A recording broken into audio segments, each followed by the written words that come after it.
10 दिन में संस्कृत का मुरेठा ध कैसे घुमा के फेंक नहीं दिए तो फिर मेरा नाम बदल दीजिएगा, आयुष कुमार से मायूष कुमार रख दीजिएगा। ठीक, तो डियर स्टूडेंट, आपका बहुत बहुत स्वागत है। आप देख रहे हैं मास्टर साहब और मेरा नाम है आयुष। तो स्टूडेंट, आज की इस वीडियो में जो आप लोग का हाईली डिमांडेड था कि सर कुछ ऐसा प्लान और तरीका बता दीजिए जिससे हम अपना क्लास 10 संस्कृत का जो सिलेबस है उसको एकदम फिनिश कर लें 10 से 15 दिन में। तो ऐसा प्लान स्टूडेंट मेरे पास है, लेकिन इस प्लान के लिए शर्त है कि अगर आप 1 से 1.5 घंटे डेली मेहनत करते हैं संस्कृत में समय निकाल के 10 दिनों के लिए, तो आपका संस्कृत बहुत बेहतर ढंग से कंप्लीट होगा। आज पूरा खाका बताएंगे और कौन से टॉपिक में क्या क्या आपको एक्स्ट्रा मेहनत करने की ज़रूरत है और क्या एक्स्ट्रा इनपुट करने की ज़रूरत है, सब बता देंगे। उससे पहले एक बात आपको बता दें स्टूडेंट कि आप लोग का बहुत ज़्यादा मुझे मैसेज आ रहा था कि सर संस्कृत में अभी तक हमने कुछ भी पढ़ाई नहीं की, हमको संस्कृत पढ़ने भी नहीं आता, तो कुछ उपाय बता दीजिए। तो उपाय यही है कि जो बता रहा हूँ उसको फॉलो कीजिए। और आप अगर सीबीएसई के स्टूडेंट हैं तो आप संस्कृत प्रो बैच को ज़रूर ज्वाइन कीजिएगा, जहाँ पे मैं पर्सनली आपकी संस्कृत की तैयारी करवाता हूँ और सारा पीडीएफ मटेरियल वगैरह सब मिलता है, वीडियो लेक्चर सब कुछ मिलता है और पर्सनली गाइड मेरे द्वारा व्हाट्सएप पे आपको किया जाता है। ठीक है स्टूडेंट, और वैसा पढ़ाई कहीं भी आपको नहीं मिलेगा। ऑफलाइन में भी कोई टीचर वैसे बाबू सोना करके आपको नहीं पढ़ाएगा जैसे हम आपको अपना छोटा भाई बहन मान के पढ़ा रहे हैं। अब चलिए, अब स्टूडेंट यह रहा पूरा 10 दिन का प्लान कि हम लोग कैसे संस्कृत को पढ़ेंगे। डे 1, डे 2, डे 3 हमने लिखा है, फिर टॉपिक का नाम लिखा है और ये एक्स्ट्रा क्या लिखा है सो समझने की कोशिश कीजिए। एक्स्ट्रा का मतलब है कि कौन से टॉपिक में कौन सी गलती है जो आप बार बार दोहराते हैं, सो बताऊंगा। उसके बाद कौन टॉपिक में आप कैसे कैसे फंस रहे हैं तो उसका भी उपाय बताऊंगा, वह सब एक्स्ट्रा में आएगा। ठीक, अब चलिए स्टूडेंट हम लोग स्टार्ट करते हैं। तो जब भी आप ये वीडियो देख रहे हो, ठीक, उससे आप उस दिन से या उसके अगले दिन से आप अपना जो संस्कृत की पढ़ाई है एक बिल्कुल नए तरीके से स्टार्ट कर सकते हैं। तो डे 1 में क्या करना है आपको सो समझिए।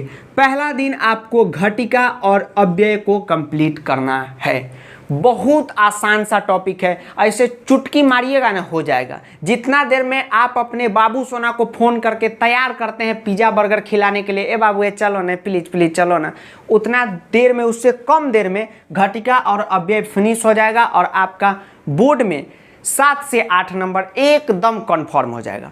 ठीक है स्टूडेंट, अब सर कैसे कंप्लीट करेंगे सो तनी बता दीजिए। ये तो तय है सर, बाबू सोना को पीडीएफ खिलाने ले जाते, हुआ क्या कहते हैं पिज़्ज़ा खिलाने ले जाते, तो कोई तय रहता है ना कि फलाने रेस्टोरेंट में, फलाने होटल में, फलाने ढाबा में ले जाएंगे। यह तैयार कैसे करेंगे? तो पूरा का पूरा टॉपिक का वीडियो लेक्चर चैनल पे मौजूद है। वीडियो लेक्चर नहीं देखेगा तो फिर कैसे तैयार होगा? तो जो टॉपिक बोल रहा हूँ उसका वीडियो लेक्चर देखना है, क्वेश्चन भी उसमें करा दिया, उतना सफिशियंट है। एक कॉपी पे बस नोट्स बनाते चलिएगा जो बहुत ज़रूरी है। अब एक्स्ट्रा क्या करना है सो समझिए। घटिका में एक्स्ट्रा कुछ भी करना नहीं है, बस एक सावधानी बरतनी क्या है कि आप लोग क्या करते हैं, वादने और वादनम में कंफ्यूज हो जाते हैं। तो सीबीएसई के बच्चे के लिए हमेशा वादने आता है, इसलिए कंफ्यूज मत रहिएगा। क्वेश्चन में अगर वादने लगा हो तो एमसीक्यू में वादने वाला ऑप्शन को छांट दीजिएगा। ठीक, बस ध्यान में बनाते रहिएगा, सावधानी हटी नहीं तो दुर्घटना घटी। उसके बाद हमारा दूसरा टॉपिक है अव्यय। अव्यय भी बहुत ज़्यादा आसान टॉपिक है। आपके सिलेबस में जितना भी अव्यय है सब हमने आपको पढ़ाया, उतना अव्यय आप याद कर जाइए, बस हो गया। उसके बाद आपका रहता है कि सर अव्यय तो याद हो जाता है लेकिन क्वेश्चन बनाने जाते हैं तो सर संस्कृत में भरा हमको, मतलब पढ़ते हैं तो समझ में नहीं आता है। तो उसका भी सीबीएसई उपाय आपको दे दिया है। क्या दे दिया है सर? तो सुन लीजिए, अव्यय का जो क्वेश्चन है, अब उसका जो वर्ड है, मतलब सेंटेंस है, वाक्य है, वह अब बुकवे से उठा के दे रहा है। तो अगर इसका मतलब यह है कि अगर आपका चैप्टर बहुत अच्छे से कंप्लीट है तो वर्ड से जब आप वहाँ भिड़ेंगे टर्म 1 में, ए वर्ड इधर आओ इधर आओ, तुम है, तुमको तो हम बुके में पढ़े थे, तो वर्ड की तो आप टेंशन ही नहीं लीजिए। ठीक, तो यह दोनों क्लियर।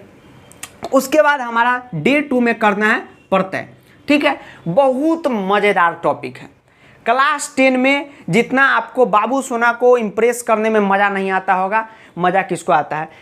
इससे ज़्यादा मज़ा प्रत्यय में आपको आएगा। इतना शानदार टॉपिक आपने आज तक नहीं देखा होगा। एकदम अगर एक बार कॉन्सेप्ट दिमाग में घुस गया, एकदम पानी की तरह चलता है। ठीक है क्वेश्चन, बस आपको क्या काम करना है, प्रत्येक का वीडियो देखना है, क्वेश्चन हमने उसी में करा दिया। इसमें सावधानी कुछ भी नहीं बरतना है। एक क्वेश्चन आता है बुद्धिमान बुद्धिमती का क्वेश्चन, तो आपके सीबीएसई वाले जो भी है उनको बुद्धि बलवती सदा पढ़ना है, तो आप हमेशा स्त्रीलिंग में बुद्धिमती का यूज करेंगे, वीडियो में बताएं। और यही एक सावधानी है, एक्स्ट्रा इसमें कुछ भी हमें एफर्ट डालने की जरूरत नहीं है। उसके बाद आता है हमारा समास आता है, बहुत इंपॉर्टेंट टॉपिक है। सर समासवा तो समझे में नहीं आता है, तो जान लीजिए आपके सिलेबस में 3 समास है। एक है तत्पुरुष समास, उसके बाद है अव्ययीभाव समास, और एक है द्वंद्व समास। तो अव्ययीभाव तो बहुत मजे में आपसे बन जाएगा, वो आप वीडियो देखेंगे आपको समझ में आ जाएगा। कुछ भी नहीं है, बस एक चार्ट है, जैसे रिएक्शन का चार्ट आप याद करते हैं कि हाँ कैल्शियम का Ca, मैग्नीशियम का Mg, उसी टाइप से एक चार्ट है, याद कर लीजिएगा। 1 नंबर वहाँ पे कंफर्म हो जाएगा। बाकी का जो 3 नंबर है, एक द्वंद्व से आएगा और 2 तत्पुरुष से आएगा। सर तत्पुरुष समझ में वही तो नहीं आता है, तो नहीं आता है इसका मतलब आपको विभक्ति रूप याद नहीं है। तो 3 विभक्ति रूप हमेशा याद करके चलिएगा, बालक को, फल को और कीम को याद करके चलिएगा। बस आपका जो है आपका क्या हो जाएगा, अब ये जो समास है तत्पुरुष यह कंप्लीट हो जाएगा। यह तीनों शब्द रूप है।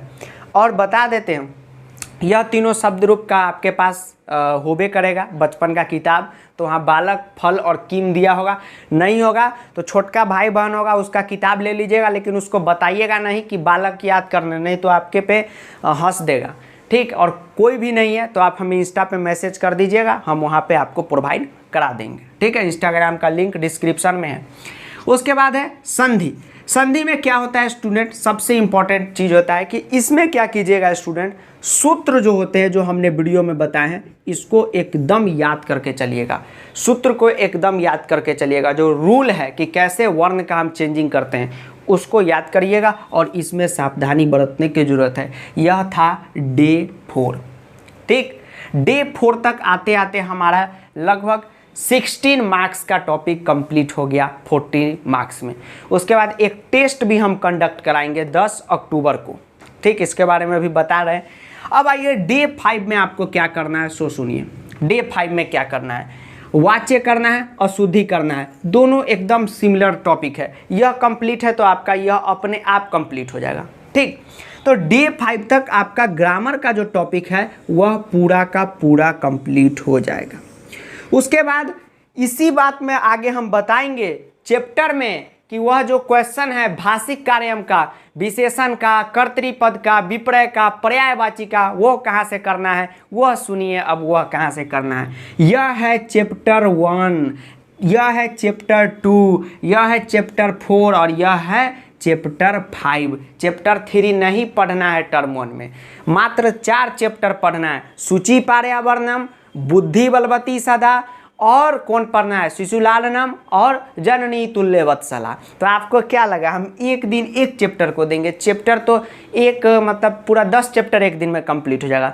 नहीं, चैप्टर का वीडियो देखना है, उसके बाद उसका एनसीईआरटी का जो क्वेश्चन है उसको करना है, जितना बन सके उसको करना है। सर क्वेश्चन करने जाते हैं तो हमको दिक्कत ना होता है, उसका ना उपाय बता दीजिए। उपाय यह है कि अगर आपको वर्ड मीनिंग याद है, चैप्टर के पीछे दिया रहता है, एक भी क्वेश्चन आंसर आप नहीं बोल सकते कि हमसे छूटा है। जब आप एनसीईआरटी क्वेश्चन करेंगे उसी वक्त आपका प्रश्न निर्माण हो जाएगा, उसी वक्त आपका विलोम हो जाएगा जिसको विपर्य कहते हैं, उसी वक्त आपका पर्यायवाची हो जाएगा जिसको हम लोग क्या कहते हैं, पर्यायवाची शब्द कहते हैं या पर्याय शब्द कहते हैं। चैप्टर 2 में भी फिर वही, चैप्टर 4 में भी वही, चैप्टर 5 में भी वही। ठीक है, इतना आप कर देंगे, आपका सिलेबस लगभग पूरा कंप्लीट हो चुका है। अब एक्स्ट्रा कुछ चीज़ जान लीजिए, जैसे उचित अर्थ को पहचाने। चैप्टर अच्छे से पढ़े रहेंगे तो अपने आप उचित अर्थ को पहचान जाएंगे। सर कैसे बता दीजिए? जैसे देखिए उचित अर्थ क्या रहता है, जैसे बुद्धिमती वाला चैप्टर है तो वहाँ क्या है, बुद्धिमती पुत्र देवपता, यानी कि दोनों पुत्रों के साथ कहाँ जा रही है, पिता के घर जा रही है। तो ऑप्शन आपको दे देगा बुद्धिमती, वहाँ पे कुछ दे देगा और कहेगा उचित अर्थ चुने, पुत्र दे देगा, पिता दे देगा, पति दे देगा, ससुर दे देगा, तो आप तुरंत तय कर लेंगे कि अरे बुद्धिमती तो अपना बेटा के साथ जा रही थी, तब ने एक चाटी मार दी, तो उचित अर्थ भी हो जाएगा। उसके बाद आ गया विशेषण विशेष और कर्तृपद क्या है, तो इसका एक हम पर्सनल वीडियो आपको दे देंगे। डे 9 हमारा कंप्लीट हुआ, सिलेबस हमारा पूरा अच्छे तरीके से कंप्लीट हो चुका है। अब आइए 10वें दिन क्या करना है, सो सुनिए। 10वें दिन आपको क्या करना है, सीबीएसई का सैंपल पेपर लगाना है। 10वां दिन क्या करना है, सीबीएसई का सैंपल पेपर लगाना है। एक एक क्वेश्चन अभी नहीं बन रहा होगा, लेकिन उस वक्त आप देखिएगा, मैं दावे के साथ कहता हूं, ये लीजिए मोहर मार दिए, एक एक क्वेश्चन बनेगा, फुल दावा है, गारंटी है, विश्वास है कि आप एक एक क्वेश्चन को क्या कर लीजिएगा, 10वें दिन बना लीजिएगा, अगर आप इस बात को मानते हैं। अब बच्चे आएंगे कि सर हम 1.5 घंटे कैसे निकाल सकते हैं, सर बहुत दिक्कत होगा।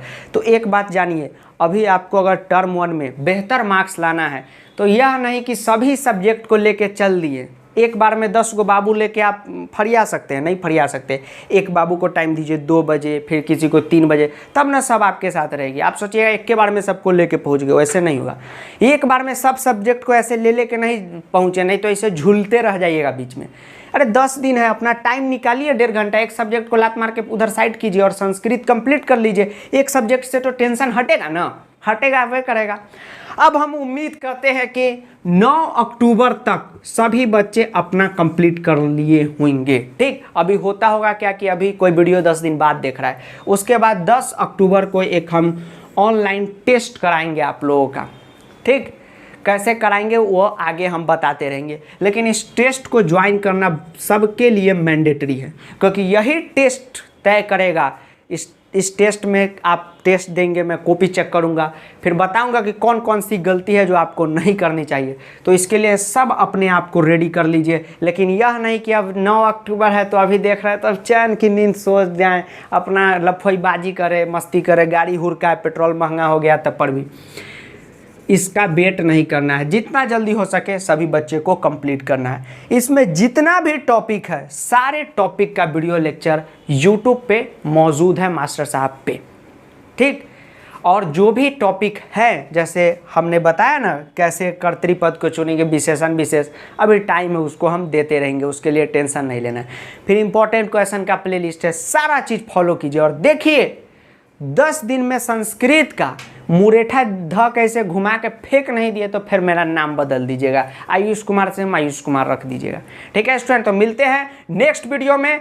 तब तक के लिए जय हिंद, वंदे मातरम, आदाब, नमस्कार, सत श्री अकाल, प्रणाम। और सभी बच्चे लग जाए और 1.5 घंटा मेहनत करके 10 दिन में संस्कृत का मतलब मर्डर वगैरह भी कर दे, मंजूर है, लेकिन कंप्लीट हो जाए। और सीबीएसई के बच्चे जो अभी तक प्रो बैच को ज्वाइन नहीं किए तो जाके जल्दी से ज्वाइन कर लीजिए, जहां पर्सनली मैं आपको पढ़ाता हूं, आपको इतने अच्छे से तैयार कर देता हूं संस्कृत में कि उससे 5-7 बाबू ऐसे ही इंप्रेस हो जाती है। ठीक, तो मिलते हैं नेक्स्ट वीडियो में।